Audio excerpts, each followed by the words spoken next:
انسان جھوٹ بولتا ہے اس کے چہرے کی چمک اور رونق ختم ہو جاتی ہے۔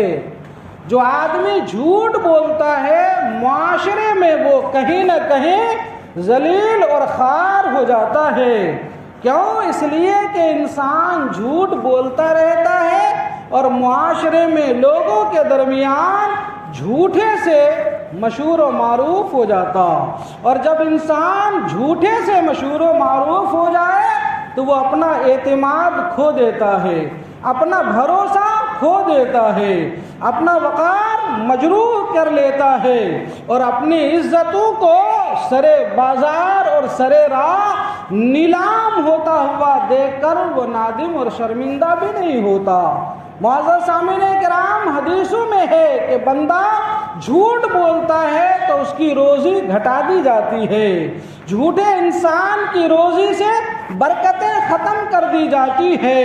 جھوٹ بولنا یہ منافقت کی بڑی علامت اور پہچان ہے۔ حضور نے فرمایا، اور حضور کے خلیفہ اور یار حضرت ابو بکر صدیق نے فرمایا کہ جو بندہ جھوٹ بولتا ہے تو جھوٹ بولنا یہ کفر کے بعد سب سے بڑے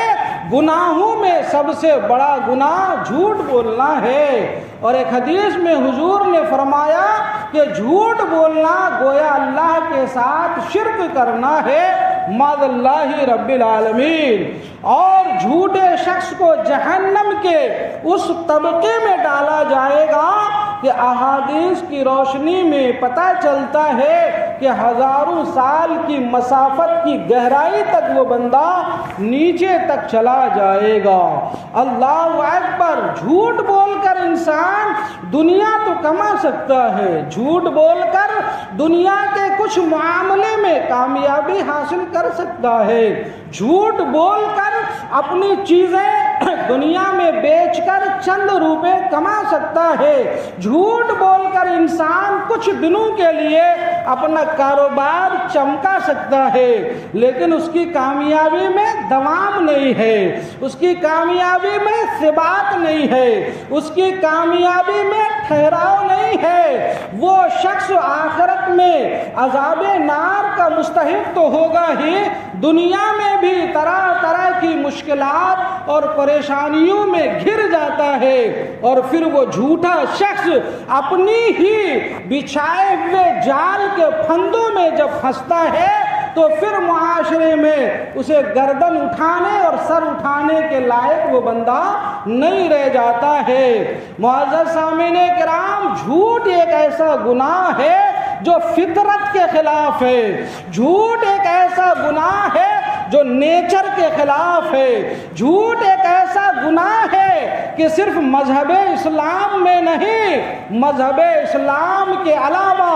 دیگر تمام مذاہب و ادیان میں بھی جھوٹ بولنا گناہ مانا جاتا ہے، عیب سمجھا جاتا ہے، اور بہت بڑا عیب سمجھا جاتا، چاہے وہ مسلمان ہو، چاہے مسلمان کے علاوے کا معاشرہ اور ماحول ہو، ہر ماحول میں، ہر دین میں، ہر مذہب میں جھوٹ کو غلط ہی سمجھا جاتا ہے۔ پھر تو ہم اور آپ مسلمان مذہب مہذب، مذہب اسلام کے ماننے والے ہیں، پھر ہم جھوٹ کیسے بول سکتے ہیں؟ ہم پیغمبر صادق و مصدوق کے امتی ہیں، پھر بھلا ہم جھوٹ کیسے بول سکتے ہیں؟